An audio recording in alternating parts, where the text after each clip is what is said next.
If you hear whistling outside your tent, don't answer.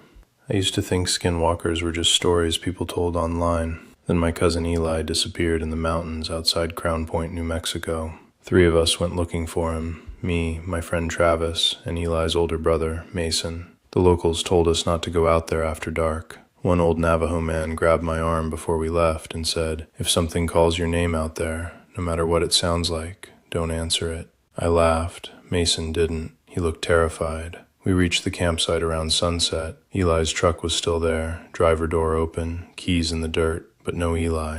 The weirdest part? His boots were sitting beside the fire pit, perfectly placed next to each other like he stepped out of them willingly. Travis kept joking around while we searched the woods, but the deeper we went, the quieter everything got. No birds, no wind, nothing. Then we found the footprints, bare human footprints, but they were wrong, too long. Toes stretched out unnaturally far, and whatever made them had been running. Mason suddenly stopped walking. "Do you hear that?" At first I didn't. Then I heard whistling, far away through the trees, slow, off-key. It sounded almost human. Then it changed. The whistle became Eli's voice. "Guys?" My blood froze. It sounded exactly like him. "Help me." Travis immediately started toward the sound. Mason grabbed him hard. "No. Dude, that's Eli. That's not Eli." The voice kept calling, closer now. "Matt." Hearing my own name nearly made me throw up. The thing mimicked him perfectly, every crack in his voice, every breath. Then we heard something else. Footsteps, circling us, not walking,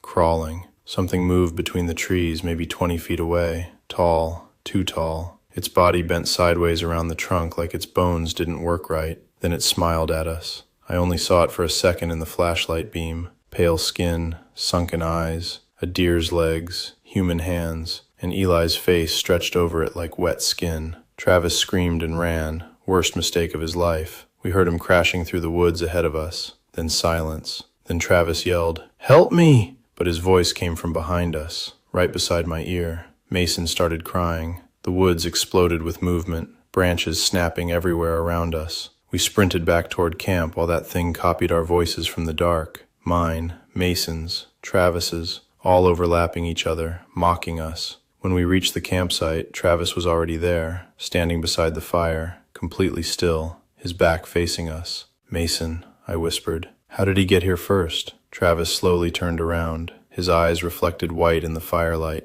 too white, and his smile, God. His mouth stretched nearly to his ears. Then in Travis's voice, perfectly calm, it said, "You answered me." The fire instantly went out. Pitch black. Something grabbed Mason. I heard him screaming as he was dragged into the trees. I ran. I hate myself for it, but I ran. I didn't stop until sunrise. Police searched those mountains for 3 days. They found Eli's truck, the campsite, even my backpack, but no bodies, no Mason, no Travis, nothing. I don't go camping anymore. And every few weeks around 2 or 3 a.m., I hear whistling outside my apartment window, slow, off-key. Then a familiar voice softly calls my name from the dark. Sometimes it sounds like Mason, sometimes Travis, but last night it sounded exactly like me.